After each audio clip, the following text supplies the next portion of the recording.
Hello అండి, మనం last వీడియోలో కోకోనట్ ప్లాంటేషన్ ఎలా చేసామో చూపిస్తామన్నాం కదా.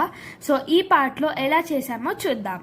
సో మనకి ఒక polythene bag, rubber bands and ఒక కోకోనట్ కావాలి. మనం పాలిథిన్ బ్యాగ్ కార్నర్ సైడ్ తీసుకొని దాంట్లో వాటర్ ఫిల్ చేసుకోవాలి. ఫిల్ చేసుకున్న తర్వాత కోకోనట్ జుట్టు సైడ్ ఉంటుంది కదా, అది పైకి వచ్చేలాగా అండ్ టెంక వాటర్లో మునిగేలాగా రబ్బర్ బ్యాండ్తో ఎయిర్ టైట్ ప్యాక్ చేసుకొని పెట్టుకోవాలి.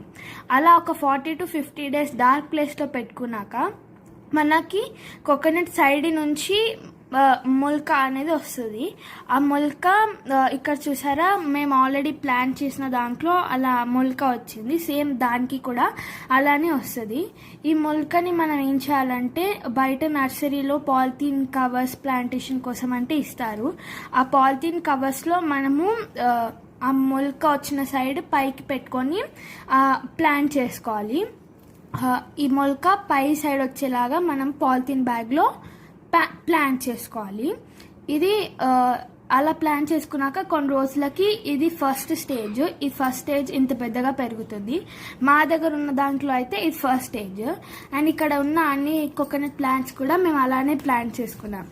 ఒకవేళ మీరు ఓపెన్ ఏరియాలో ఫామ్ చేసుకోవాలనుకుంటే ఇలా పాలిథిన్ బ్యాగ్స్ యూజ్ చేయండి, ఎందుకంటే ఈజీగా కట్ చేసుకొని దాంట్లో పెట్టుకోవచ్చు.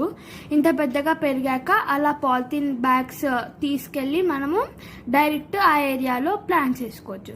అండ్ ఇదండి కోకోనట్ ప్లాంటేషన్ ఇలా చేసాం.